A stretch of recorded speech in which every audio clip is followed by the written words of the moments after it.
நம்ம channel BSM subscribe பண்ணிக்கோங்க. கூடவே இருக்கிற பெல் பட்டனை கிளிக் பண்ணிக்கோங்க. எனக்கு சளி பிடிச்சின்னு இருக்குது, அதனால் கொள்ளு சரியாக வரல. இன்றைக்கி கொள்ளு ரசம் வைக்க போகிறோம். கொள்ளு ரசம் மழை நாளில் எல்லாருக்கும் சீதோஷம் மாதிரி இருக்கும், உடம்பு சளி பிடிக்கும். அதனால் கொள்ளை வறுத்துக்கிறேன். கொள்ளை நல்லா கழுவி வச்சுருக்கிறேன், கொள்ளை வறுத்துக்கிறேன்.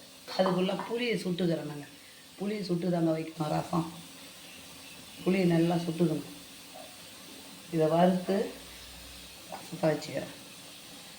இந்த மாதிரி பனி நாளையில் எல்லாருக்கும் சீதோஷனம், சலதோஷம், சளி, மூக்கடைப்பு, தொண்டை வலி, இரும்ப முடியல, மார்பு சளி எல்லாத்துக்கும் இது மெயினாக இருக்குங்க.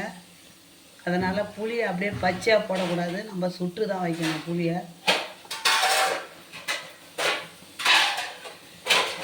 இப்போது ரசப்பொடி போட்டுட்டேன். இப்போ இந்த புளி சுட்டது போதும், வானலை வச்சுக்கிறேன். வானலை வச்சுங்க சும்மா ஒரு 4 மிளகு,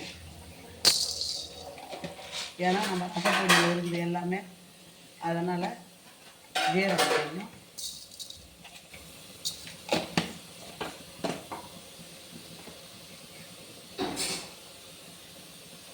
இப்போ நம்ம இந்த கொள்ளை போட்டுக்கலாம். கொள்ளை வறுத்து தான் பொடி பண்ணணும்.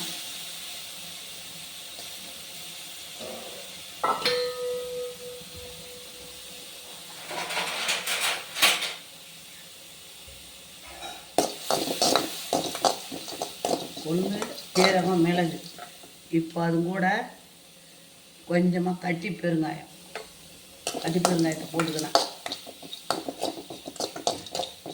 கட்டி பெருங்காயமும் வறுத்தாச்சுன்னா வாசனையாக இருக்கும். அதை நுணுக்கி போடும்போது இப்போது இதில் நம்ம இப்போ புளியை போட்டுட்டோம், இந்த தக்காளி பழத்தை போட்டுக்கிறோம், பூண்டு போட்டுக்கிறோம். இதை நம்ம ஒன்றா சேர்த்து கரைச்சிக்கணும்.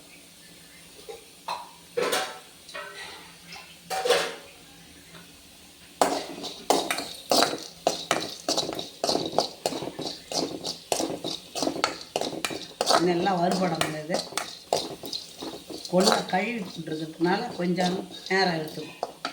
இப்போ இதெல்லாம் தண்ணி ஊற்றிக்கலாம். நம்ம இதுக்கு தேவையான உப்பு போட்டுக்கலாம்.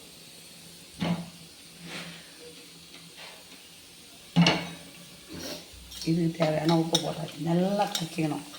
புளி சுட்டு இருக்கிறோம், அதனால் நம்மளுக்கு எந்த பாதிப்பும் இல்லை. இப்போது உடம்பு சரியில்லைன்னா புளி சாம்பார் வைக்கிறோன்னா புளி சுட்டு வச்சாலே போதும். புளி சுட்டு வச்சாலே அந்த இதுவே நம்மளுக்கு இருக்காது. அதனுடைய பச்சை புளியில் பலது இருக்கும். அதனால் நம்மளுக்கு ஜலதோஷம் சீக்கிரமாக குணமாகாது. இப்போ பாருங்கள், நல்லா காய்ச்சிட்டா இது வறுபாடணும். இது நல்லா மிளகு, ஜீரகம், பெருங்காயம், கொள்ளு,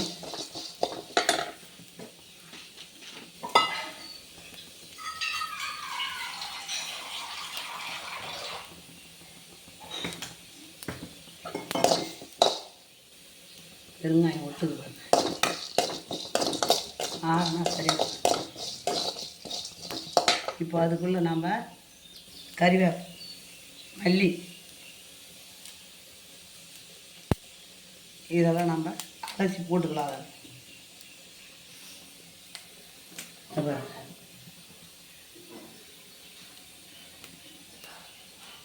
புதினா எல்லாமே போட்டுக்கலாம்.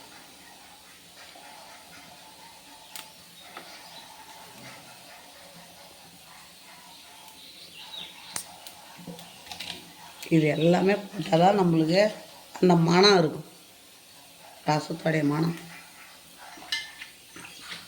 இப்போ கழுவிட்டு நம்ம இதில் போட்டாச்சுங்க.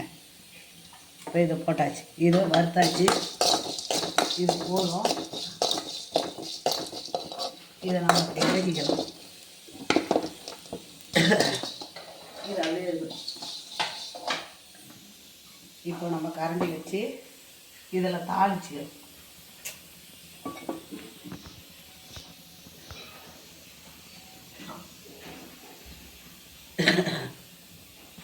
சளி பிடிச்சின்னு இருக்கு எனக்கு, அதனால தான் பேச முடியல.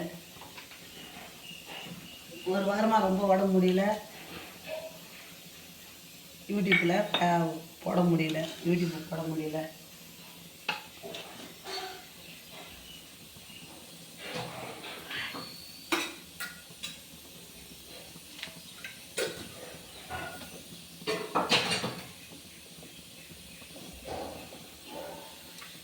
எண்ணெய் தேய்ச்சி இப்போ அதில் கடுகு போட்டுக்கலாம்.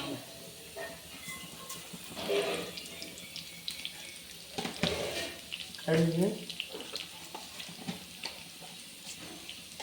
ஜீரகம், நம்ம தூள் பெருங்காயம் கொஞ்சம் போட்டுக்கலாம். இருந்தாலும் அதில் போட்டிருக்கிறோம் குட்டி பெருங்காயம், இதில் கொஞ்சம் தூள் பெருங்காயம்.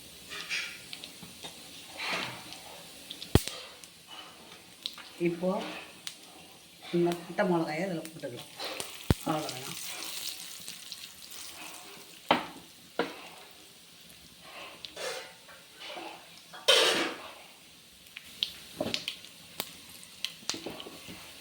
இதில் தாளித்து கொட்டி